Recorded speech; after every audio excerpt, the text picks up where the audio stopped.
যাচ্ছেন কেন? ভাই মুরগিটা মরে গেছে তাই আমি ফেলে দিচ্ছি। তা আপনি বাধা দিচ্ছেন কেন? ভাই দয়া করে আপনি মুরগিটা ফেলেন না, আমারে আপনি ওই মুরগিটা দিয়ে দেন। এই মিয়া, মরা মুরগি দেবো মানে? জানেন না মরা মুরগি খাওয়া হারাম? আমি যদি জানি শুনে মরা মুরগিটা আপনারে দিই তাহলে আমার অনেক গুনাহ হবে, আমিও দিতে পারবো না। আরে ভাই আমি তো জানি মরা মুরগি খাওয়া হারাম, কিন্তু মুরগিটা তো আমি খাওয়ার জন্য নিতে চাচ্ছি না। আসলে আমার বাসায় একটা কুকুর আছে, সেই কুকুরটাকে খাওয়ানোর জন্য আমি মুরগিটা নিতে চাচ্ছি। ও আচ্ছা, আপনি কুকুরের খাওয়ানোর জন্য মুরগি নিতে যাচ্ছেন? তা আগে বলবেন না? জি ভাই, আমি আবার বাসার কুকুরের খাওয়ানোর জন্যই মুরগিটা নিতে চাচ্ছি। আপনি দয়া করে মুরগিটা আমারে দেন ভাই। আচ্ছা ভাই, সমস্যা নেই, আপনি মুরগি নিয়ে যান, কিন্তু আমি কেটে দিতে পারবো না। আচ্ছা ভাই ঠিক আছে, সমস্যা নেই, আপনাকে কেটে দেওয়া লাগবে না। তবে আপনি মুরগিটা একটু পশম ছাড়িয়ে ড্রেসিং করে দেন। আচ্ছা ঠিক আছে, এতটুকু করে দিতে পারি। দাঁড়ান আমি দিচ্ছি।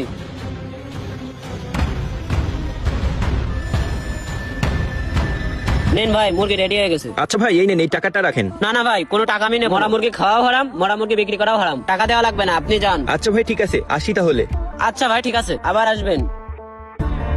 আসেন আসেন, ভালো ভালো তাজা তাজা একদম ফ্রেশ গোস্ত আছে, আসেন, ফুরাই গেল নিয়ে যান। ভাই আসসালামু আলাইকুম। ওয়ালাইকুম আসসালাম। ভাই